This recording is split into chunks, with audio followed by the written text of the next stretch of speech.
Thank you. When I lived in Jerusalem, I had a friend who confided in me that as a college student in the United States, she attended events like these, wrote up reports, and submitted them to the Israeli consulate for money. It would be naive to assume this Israeli practice has ended. So I want first this afternoon to address that person or those persons who may have come to this event for the purpose of reporting on it to the Israeli government. I would like to remind them that it is they who hide in darkness. It is we who stand in the light.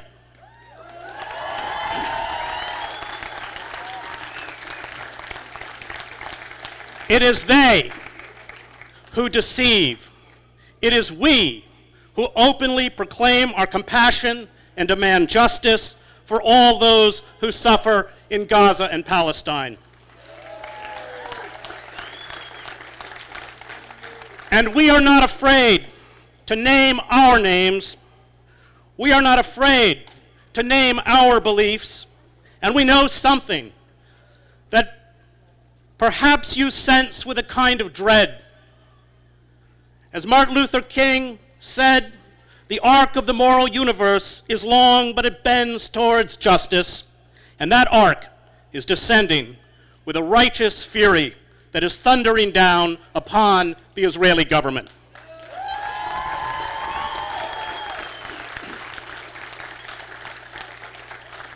You may have the fighter jets, the tanks, the naval gunboats, the drones, the artillery, the ground units and attack helicopters that smash houses to rubble, killing entire families, the vast power of the state behind you.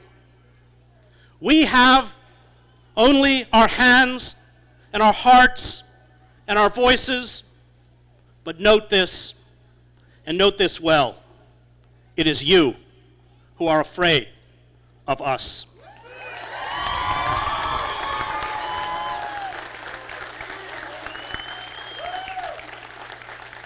We are not afraid of you. We will keep working and praying, keep protesting and denouncing, keep pushing up against your Navy and your Army with nothing but our bodies until we prove that the force of morality and justice is greater than hate and violence.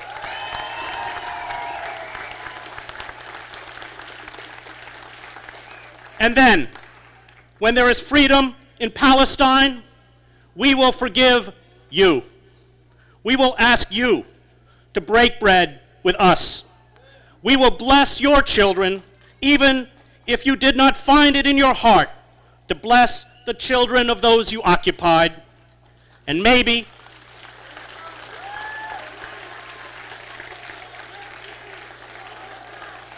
it is this forgiveness. Maybe it is this final, insurmountable power of love which unsettles you the most. And so today, a day when some seek to name names and others seek to hide names, let me do some naming. Let me call things by their proper names. Let me cut through the jargon, the euphemisms we use to mask human suffering and war crimes. Closures mean heavily armed soldiers who ring Palestinian ghettos, deny those trapped inside food or basic amenities, including toys, razors, chocolate, fishing rods, and musical instruments, and carry out a brutal policy of collective punishment, which is a crime under international law. Disputed land. Disputed land means land stolen from the Palestinians. Clashes mean almost always the killing or wounding of unarmed Palestinians, including children. Jewish neighborhoods in the West Bank mean fortress-like compounds that serve as military outposts in the campaign of ethnic cleansing of the Palestinian people. Targeted assassinations mean extrajudicial murder.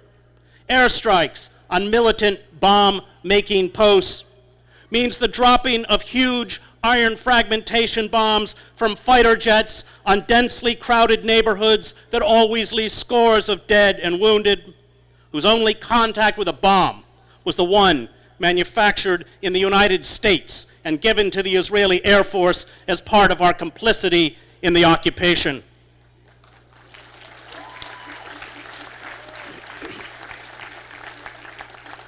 The peace process means the cynical, one-way route to the crushing of the Palestinians as a people. These are some names. There are others. Dr. Izzeldin Abu Laish, in the late afternoon of January 16th, 2009, had a pair of Israeli tank shells ripped through a bedroom in his Gaza apartment, killing 3 of his daughters, Bessan, Meyer, and Aya, along with a niece, Noor. I have the right to feel angry, he said, but I ask, is this the right way?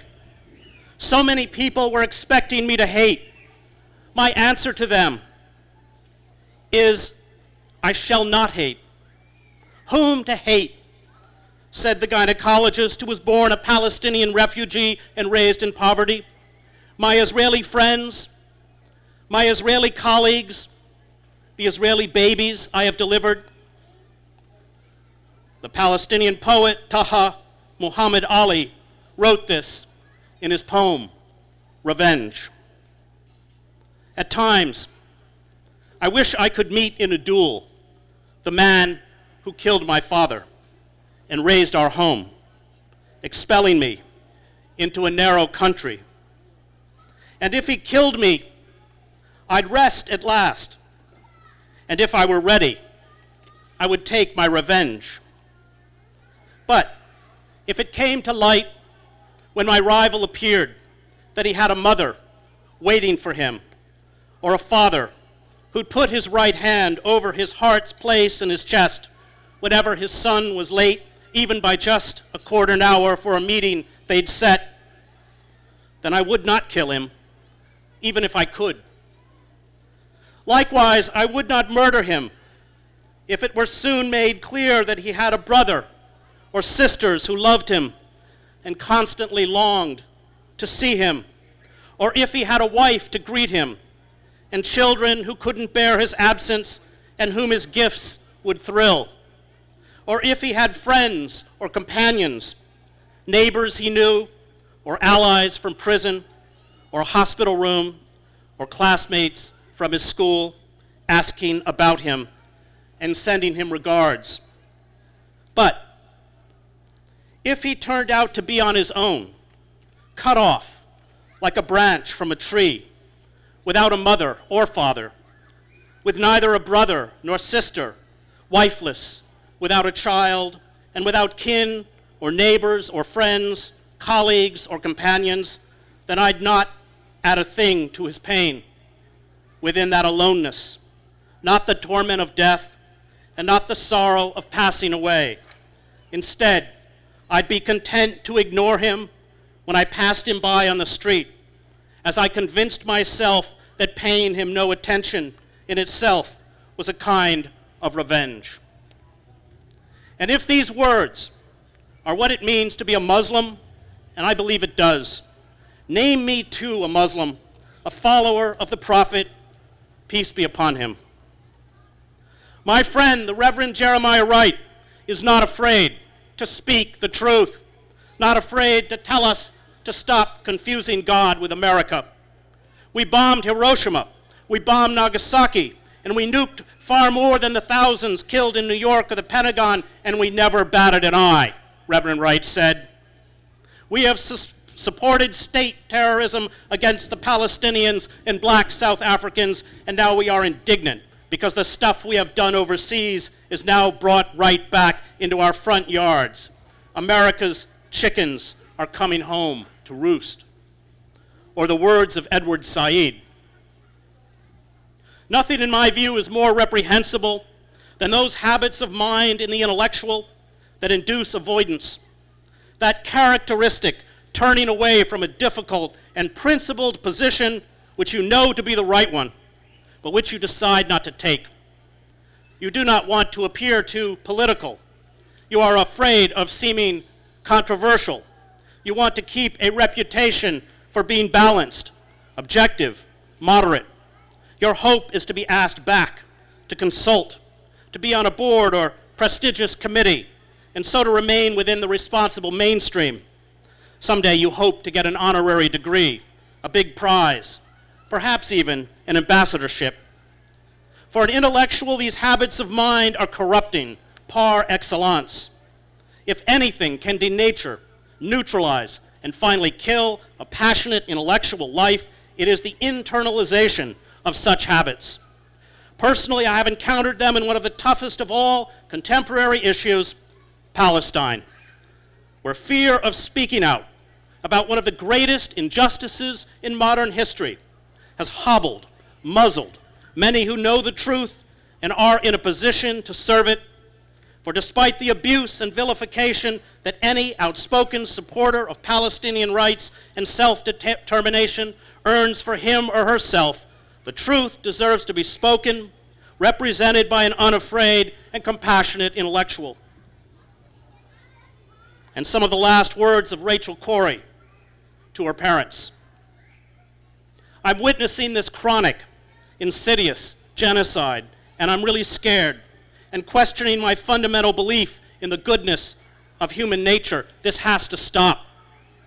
I think it is a good idea for us to drop everything and devote our lives to making this stop. I don't think it's an extremist thing to do anymore.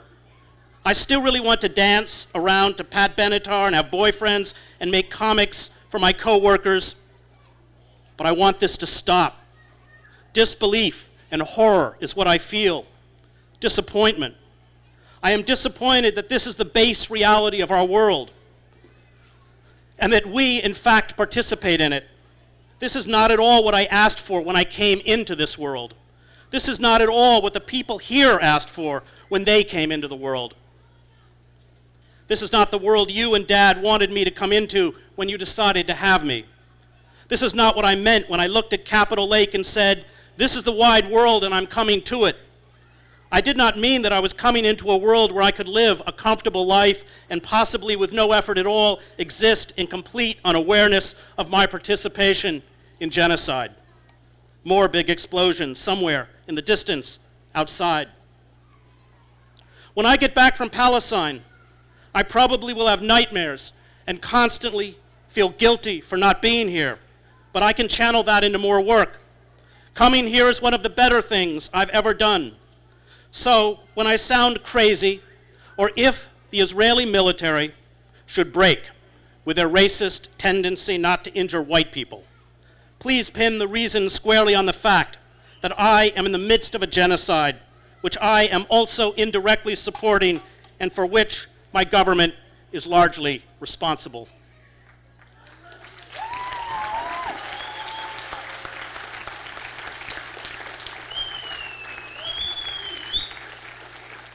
And if this is what it means to be a Christian, and I believe it does, to speak in the voice of Jeremiah Wright, Edward Said, or Rachel Corrie, to remember and take upon us the pain of injustice of others, then name me a Christian, a follower of Jesus Christ.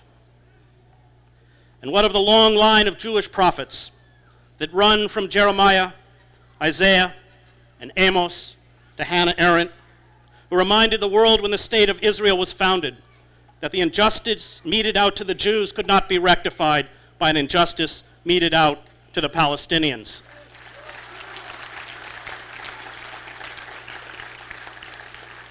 And what of our own prophets, Noam Chomsky, Harry Siegman, and Norman Finkelstein, outcasts like all prophets? What of Uri of Neri, or the Israeli poet Aharon Shabtai, who writes in his poem Ripon, the Polish town his father escaped from during the pogroms, these words: "These creatures in helmets and khakis, I say to myself, aren't Jews in the truest sense of the word. A Jew doesn't dress himself up with weapons like jewelry, doesn't believe in the barrel of a gun aimed at a target, but in the thumb of the child who was shot at. In the house through which he comes and goes, not in the charge that blows it apart. The coarse soul and iron fist he scorns by nature. He lifts his eyes not to the officer or the soldier with his finger on the trigger, but to justice. And he cries out for compassion. Therefore, he won't steal land from its people and will not starve them in camps. The voice calling for expulsion is heard from the hoarse throat of the oppressor, a sure sign that the Jew has entered a foreign country and, like Umberto Saba, gone into hiding within his own city. Because of voices like these, Father, at age 16, with your family, you fled Ripon. Now, here, Ripon is your son. And if to be a Jew means this, and I believe it does, then name me a Jew. Name us all, Muslims and Christians and Jews. Name us as human beings who believe that one of us suffers, all of us suffer, that we never have to ask for whom the bell tolls. It tolls for us all, that the tears of the mother in Gaza are our tears, that the wails of the bloodied children in Al-Shifa Hospital are the wails of our own children. And let me end with one last name. Let me name those who send these tanks and fighter jets to bomb the concrete hovels in Gaza, with families crouching, helpless, terrorized inside. Let me name those who deny children the right to a childhood and the sick a right to care, those who torture, those who carry out targeted assassinations and murder children playing on beaches in Gaza, those who deny the hungry food and the oppressed justice, those who foul the truth with official propaganda and state lies. Let me call them not by their honorific titles and positions of power, but by the name they have earned for themselves by draining the blood of the innocent into the sands of Gaza. Let me name these powerful state actors for who they are: terrorists.